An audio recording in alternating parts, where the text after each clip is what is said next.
독일의 철학자 칼 마르크스가 말했습니다. 나는 못생긴 사람이지만 세상에서 가장 아름다운 여인을 돈으로 살 수 있다. 그러므로 나는 못생긴 사람이 아니다. 좀 이상한 얘기죠. 아주 그럴듯해 보이지만 사실은 풍자이죠.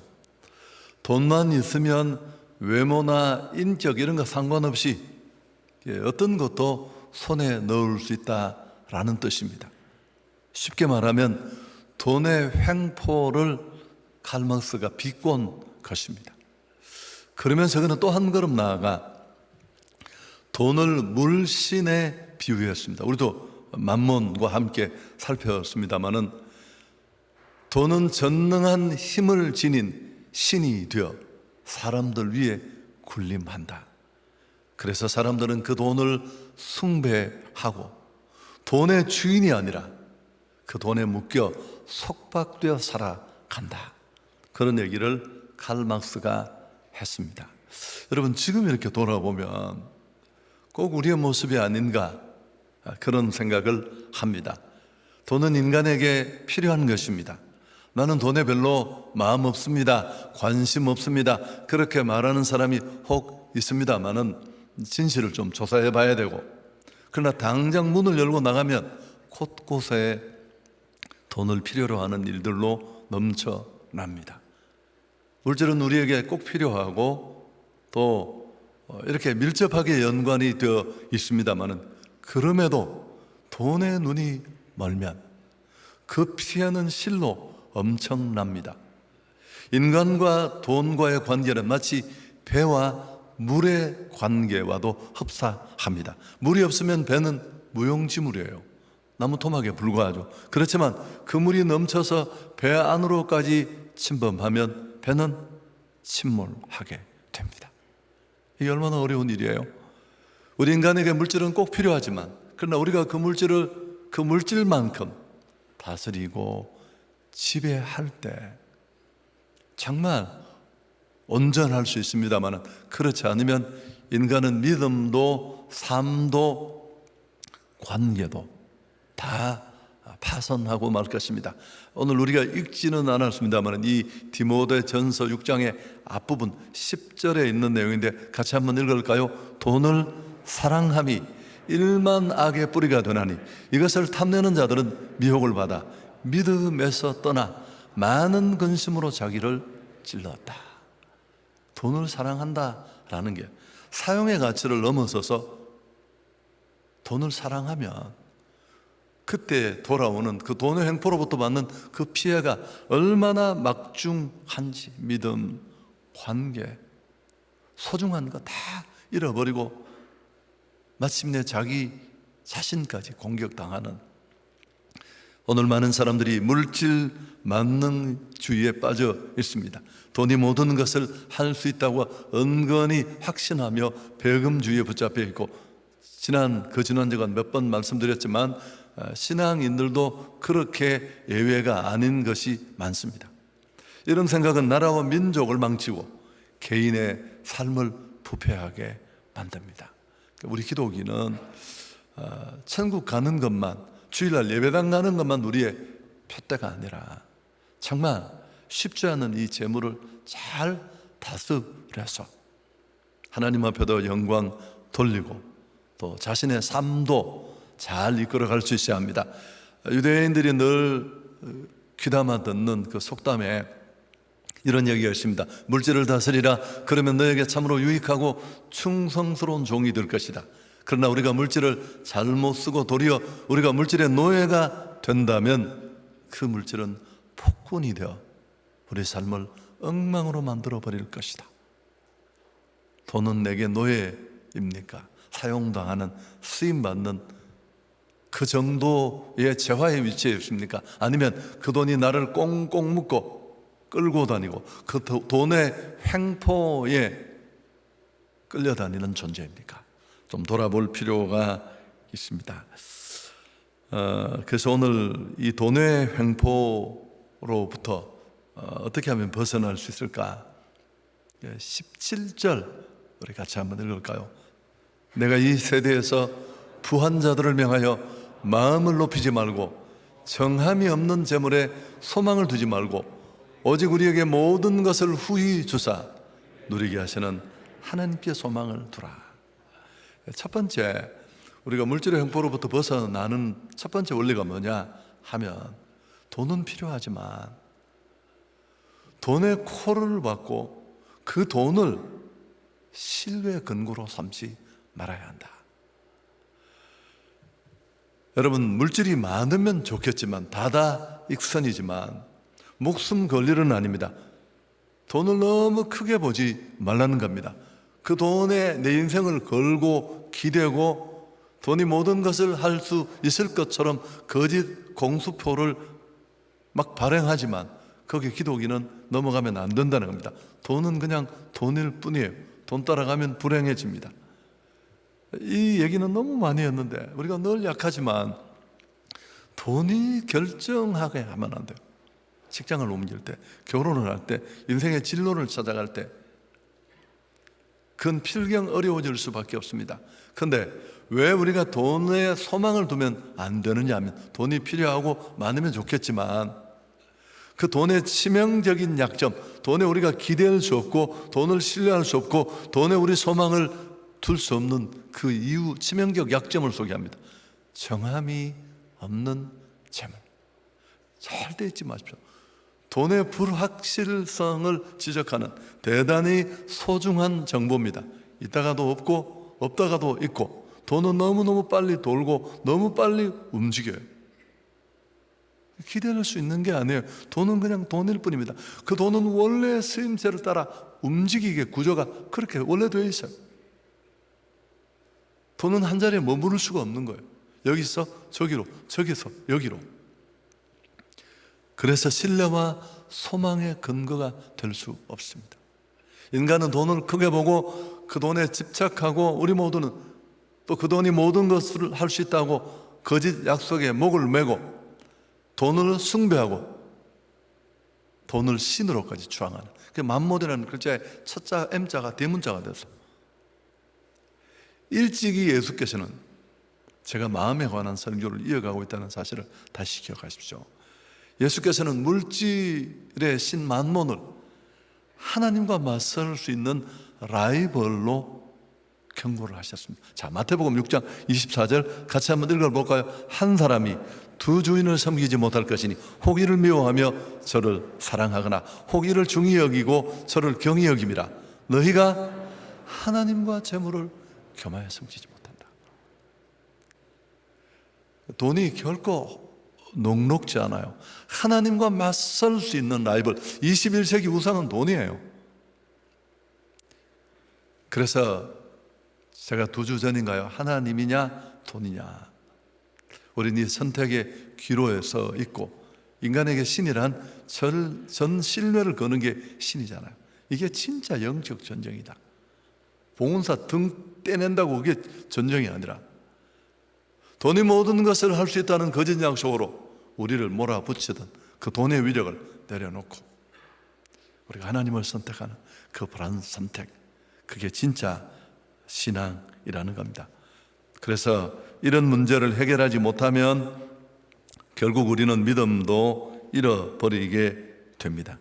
재물이 늘어나면, 축복이 늘어나면 당연히 신앙의 근력도 커져야 돼요. 그래야 우리는 그 재물을 제대로 이렇게 선용할 수 있습니다. 부자가 천국 가는 것이 왜 낙타가 바늘길을 통과하는 것보다 어렵나 하는 것도 그런 측면에서 이해할 수 있습니다. 하나님께 소망을 둘 수 있기를 축복합니다. 재물은 너무 빨리 움직여요. 그리고 그 물질을 주시는 분이 하나님이십니다. 그 물질을 누리게 하시는 분도 하나님이십니다. 그래서 우리는 소망을 하나님께 두어야 되는데, 자, 시편 39편 6절 7절 다윗의 고백인데 같이 한번 읽을까요? 진실로 각 사람은 그림자같이 다니고 헛된 일로 소란하며 재물을 쌓으나 누가 거둘는지 알지 못하나이다. 주의 이제 내가 무엇을 바라리요? 나의 소망은 주께 있나이다.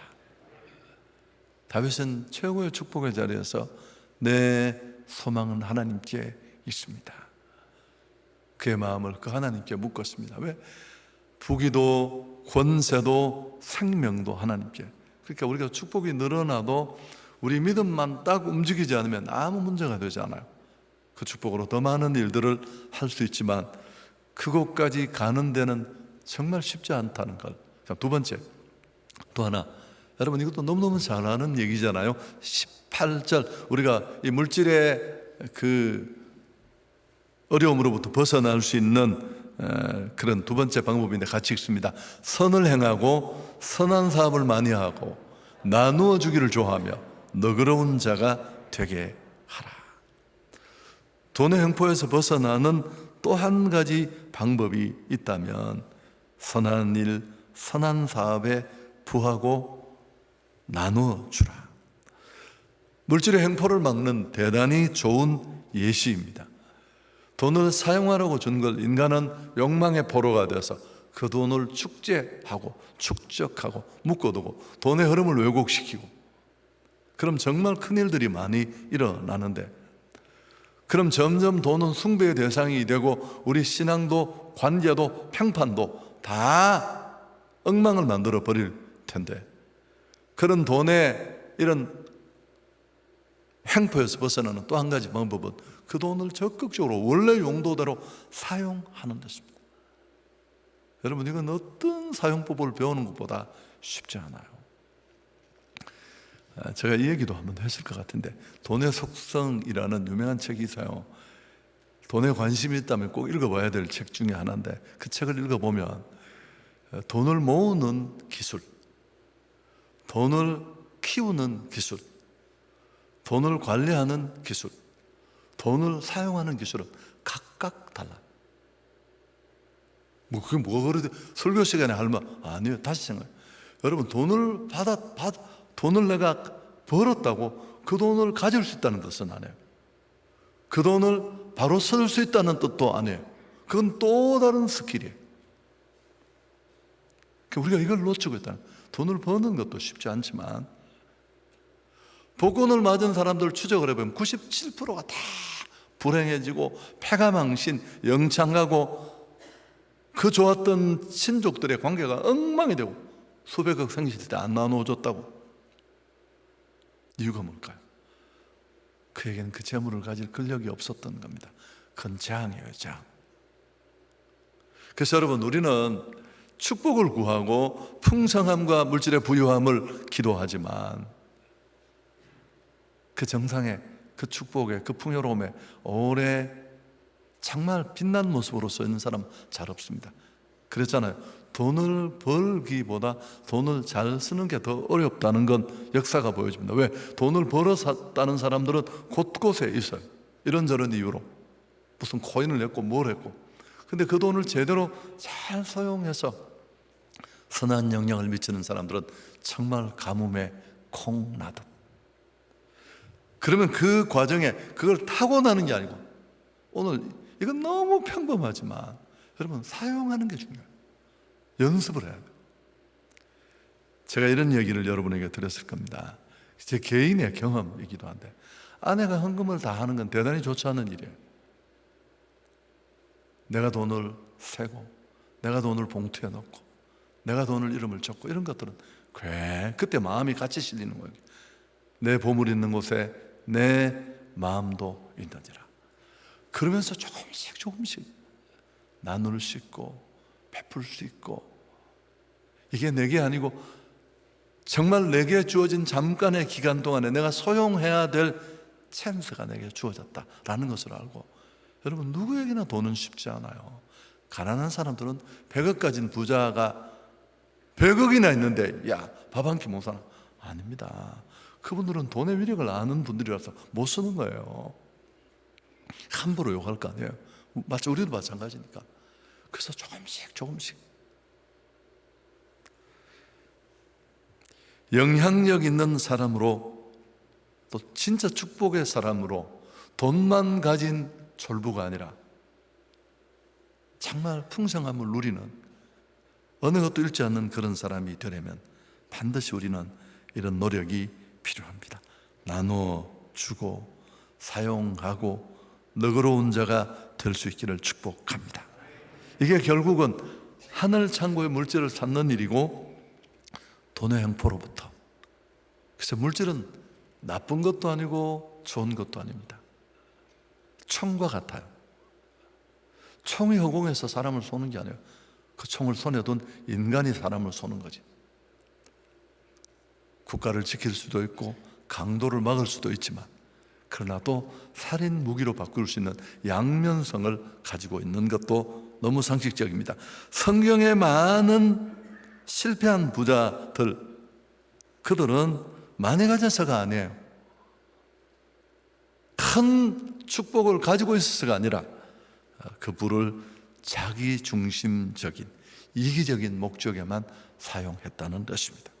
부 자체는 악도 아니고 벌도 아닙니다. 선도 아닙니다. 누가복음 12장의 부자, 너무 많은 소득을 얻어서 찬고 지을 걱정하고 구자 틔우고 여러 가지 노력을 했지만 그는 부를 주신 하나님 앞에 그가 나누어야 될 책임이 있다는 사실을 잊었습니다. 그래서 주님은 어리석은 자여, 오늘 밤에 내가 내 영혼을 취한다면 네 예비한 것이 네 것이 되겠느냐.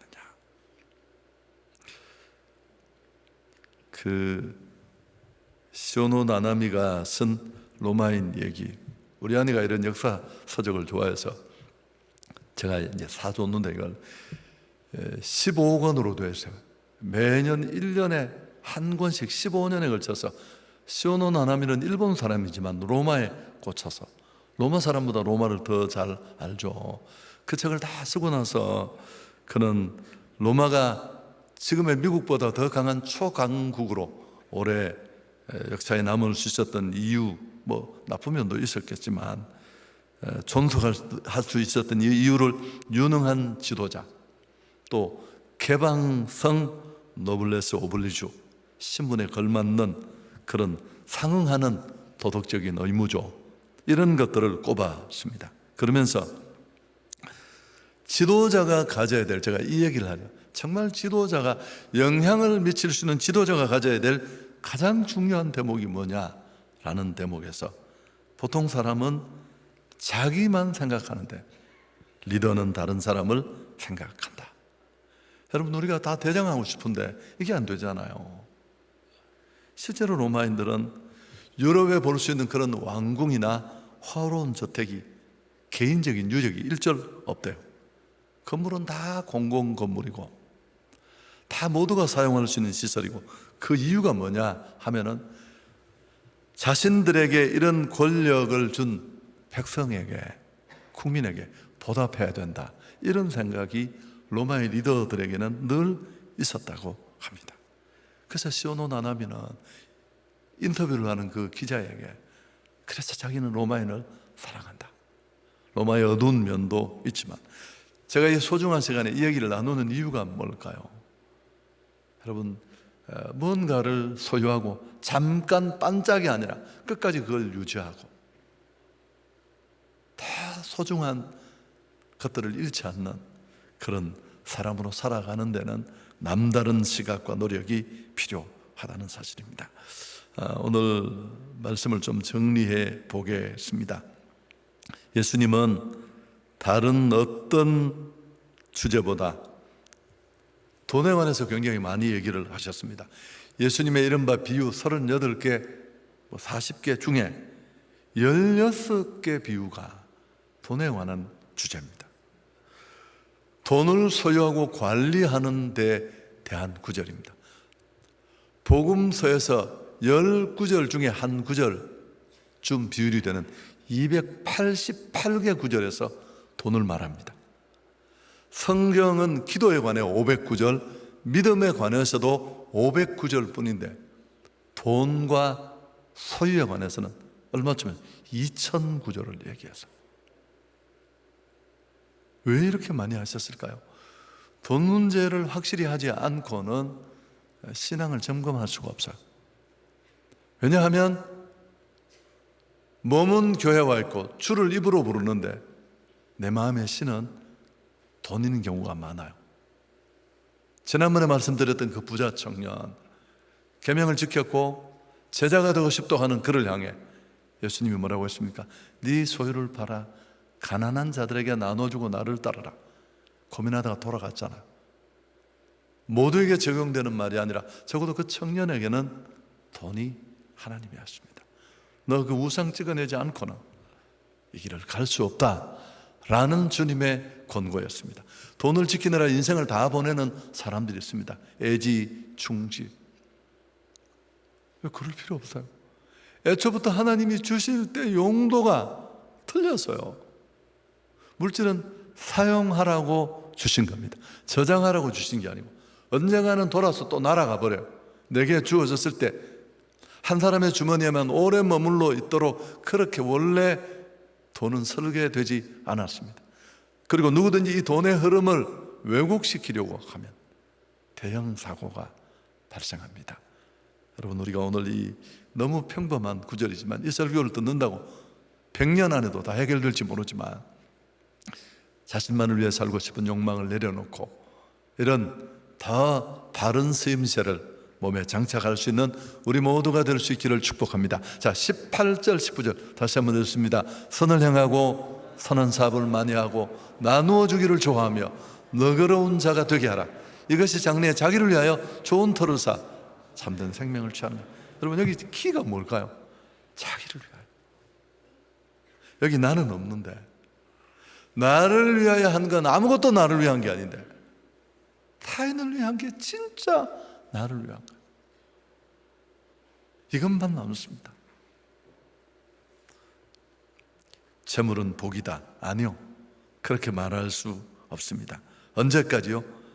바르게 사용하는 것을 보여줄 때까지. 돈 사용이 정확하지 않으면 신앙이 자라지 않습니다. 아니, 그 신앙은 엉터리입니다.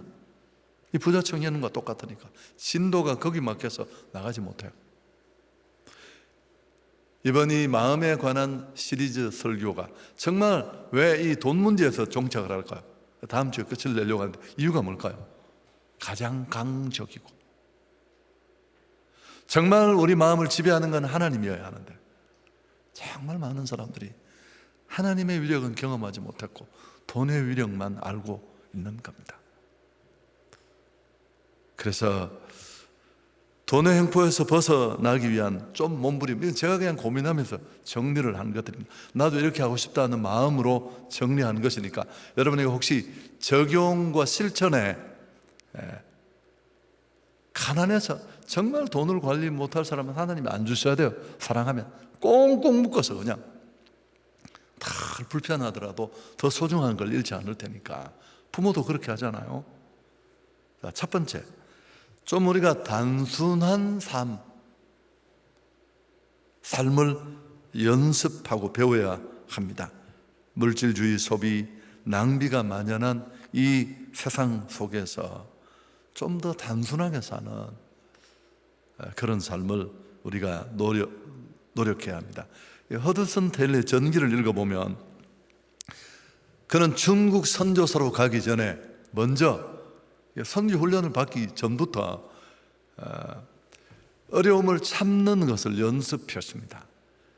다른 사람을 도우려고 자기 경제를 좀 최소화시키고, 그 읽어보면 버터와 밀크 같은 이런 그 당시에 꽤 값이 나가는 그런 일용품들을 끊었습니다. 오트밀과 살 이런 것만 소량으로 먹으면서 딱 필요한 것만 사용하려고 애를 썼습니다. 그러면서 그의 수입의 3분의 2 이상을 절제할 수 있었고 다른 곳에 사용할 수 있게 되었다고 합니다. 그러면서 그는 정말 자기 영혼의 놀라운 축복과 행복을 비로소 누리고 경험하게 되었다. 우리는 이미 선교사지만 하늘나라 가는 그 여정에 우리가 있습니다. 우리는 정말 더 많은 것들을 누리고 싶고 가지고 싶은 욕심이 언제나 우리를 잡고 있다는 사실. 시오노 나나미가 이렇게 자랑했던 로마도 결국 그 쾌락 때문에 무너진 나라 아닙니까? 그래서 우리는 그런 우리 자신을 잘 절제하면서 요새 흔히 말하는 그런 단순한 삶을 좀 연습해보고 욕망을 따라가지 말고. 자, 두 번째, 만족한 삶을 추구하는 겁니다. 지금 디모데전서 6장 6절 7절 우리가 읽지 않고 지나왔습니다만, 그러나 자족하는 마음이 있으면 경건에 큰 이익이 되느니라. 우리가 세상에 아무것도 가지고 온 것이 없음에 또한 아무것도 가지고 가지 못한다. 행복은 돈의 액수가 아니라 만족함의 크기와 정필요합니다.